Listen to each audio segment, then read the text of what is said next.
very interesting, brethren. All of these Christian ministries that are so behind Israel, and I'm not against Israel, but Israel is not the Israel of God. It's a nation in the Middle East of secular people with a secular government, and they're in continuous warfare. They're a secular government. They're not the Israel of God, brethren. But we have all these Christian ministries behind them and supporting them and giving them money. Well, there's a museum in Israel that has now a display called I'm sorry, I forget what they called it, but what it is, it's Ronald McDonald on a cross, crucified. Ronald McDonald on a cross, crucified. They call it Mick something or other. I think they call it Mick Jesus, if I'm not mistaken. Well, what about all of these Christian ministries that are supporting them? What do you have to say about that? You're supporting a nation that allows that? I have to wonder if the Lord wasn't even behind that obscenity. Would you want to know who's protesting it? Do you want to know who's protesting that? Mick Jesus in Israel? The Palestinian Christians are protesting it. And where are all the Christian ministries in America that give them thousands of dollars? Why aren't you on the, Mr. Hagee, why aren't you on the phone with Bibi asking him to take that down?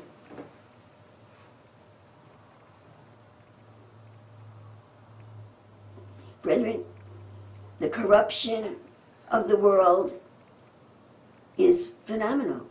We'll never overtake it without Jesus standing up.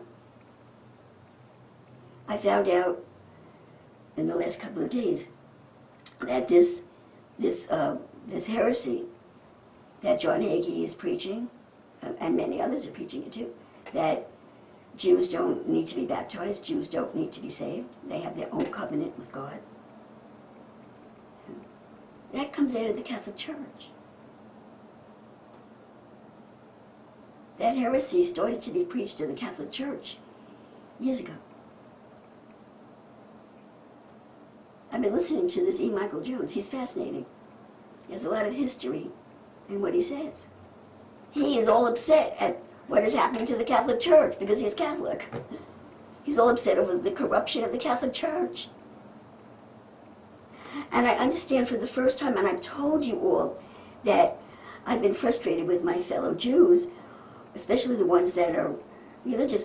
Why do you see all Christians as Catholics, especially the rabbis? Why do you think everything is the Catholic Church? Well, I now understand that and I understood it a little bit a few months ago. I mentioned it to you a few months ago, but I understand it even more now.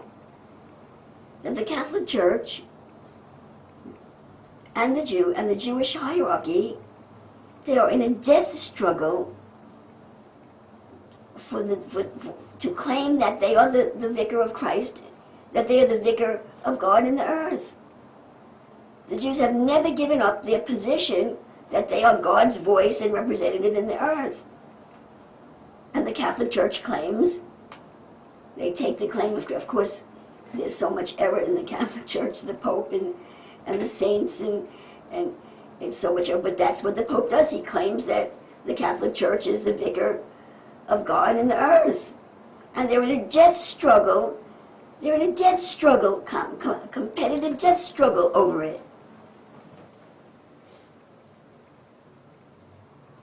I spent a couple of hours listening to E. Michael Jones. Very interesting. Well, since I'm on this path, I guess we're not going to get very far. We'll get there, but we're not going to do the whole thing today. Mm-hmm. I learned a couple of very interesting things from him. There's a pastor in the church called Thomas Horn, that's been writing a lot of books. He's been doing a lot of research. He's a part of a group of pastors, and they preach about giants and end times a lot. One of their topics is a priest called Malachi Martin. Malachi Martin was a Catholic priest, and I think I even bought the video on it. He wrote a book on it, he bought the video on it. Malachi Martin prophesied the last pope, and they say it's coming to pass now, etc., etc. Well, E. Michael Jones, he's not opposing anybody. the man's a walking encyclopedia. He's just talking. His whole burden is that the Catholic Church is falling down. That's his whole burden. And he mentioned Malachi Martin. And he said that Malachi Martin was a priest that was in the pocket of the people that were working behind the scenes to get the papacy to drop their position. And you have to forgive me because I'm not Catholic and I don't remember a lot of these names. But there was, I think they called it an encyclical, there was a Catholic encyclical that this is the way the Catholics deal with the Jews. That the Jews are not saved, they need to be baptized to be saved. And that, you know, for years I just thought the Catholic Church, which is what Jew haters, I guess I really thought it, but I think, and maybe they are in some areas, but I think what they're actually saying now is that the only atonement for the Jews is to receive baptism and receive Christ. That the whole nation took on that curse, and it's true, it's in the scripture that they said, let this curse be on us and our children. When I think it was Pilate that said, well, I'll let him go. I'll let him go. Do you want him or do you want Barabbas? They said, we don't want him. And was it Pilate that said, I wash my hands of anything to do with this righteous man? And the Jews said, let this curse be on us and our children. So the Catholic Church, right or wrong, I know what happened, you know, during the Inquisition. I know all of that, and I know all of the scandals that have racked the Catholic Church. But I'm seeing something additional in the Catholic Church. I'm seeing a thread of an attempt to be the spokespersons for the Christian religion, with all their mistakes, you know, with the saints, and with all of their mistakes. I see there is present an attempt or desire to represent Christianity as they understand the New Testament, although the understanding of it, in my opinion, is corrupted. That I see that motive is present also.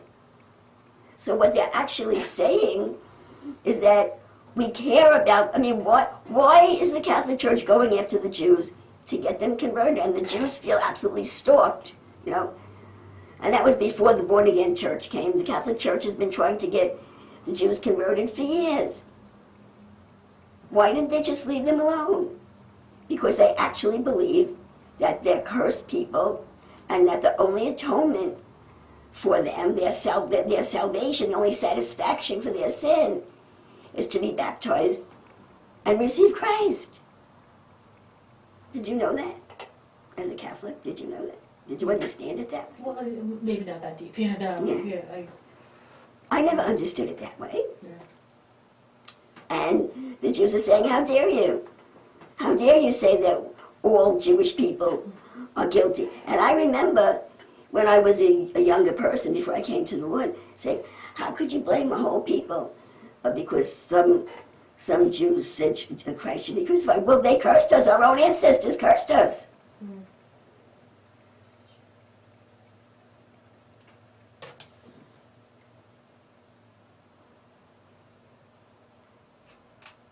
So the Jews are saying, how dare you? How dare you say we're not saved? And I understand that there was some kind of a meeting, and please, you have to forgive me if I don't get these names. I think it was the International Jewish Congress or something like that. And the chief rabbi, the conclusion of the whole meeting was that they want the New Testament, they want a statement on the Bible that this book is anti-Semitic. Well, I wonder why we don't put a marker on the Talmud that this book is anti-Christ. So here we go with the same principle that I brought up to you on Sunday, that all these Jewish legislators grilling the Catholic nominees that they're going to bring their dogma into the government, but you are ruling from your Jewish dogma. So you're going to put a label on the New Testament that is Antichrist. Well, did it ever occur to you to put a label on your Talmud that it's Antichrist? That the New Testament is anti-Semitic? No, they don't even think in that terms. They just think they're so righteous and that everyone has to yield to them because they're the victims And at the very least, it has two sides to it. At the very least, there's two sides to the issue, which you would never guess there were two sides to the issue from the Jewish perspective. So Malachi Martin, E. Michael Jones says, he was in the pocket of the Jewish powers that were trying to overturn this position of the Catholic Church, that all Jews are guilty of the death of Jesus Christ, and they need to be saved to save them.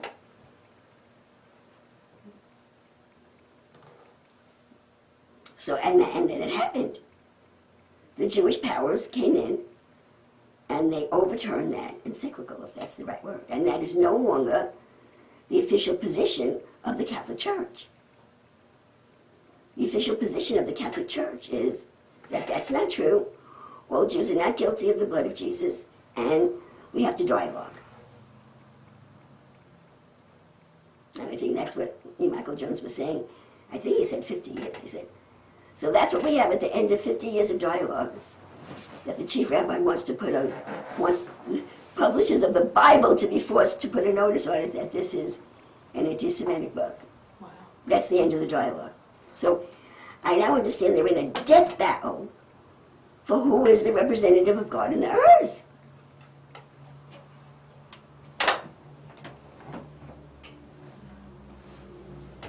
And I want to tell you something. The Jews have overthrown the Catholic Church. They have brought down the mighty Catholic Church. I've been listening to E. Michael Jones. He's exposing the whole thing because he wants it rebuilt. He's a Catholic. You go into his website, he says, pray the rosary. He's a devoted Catholic.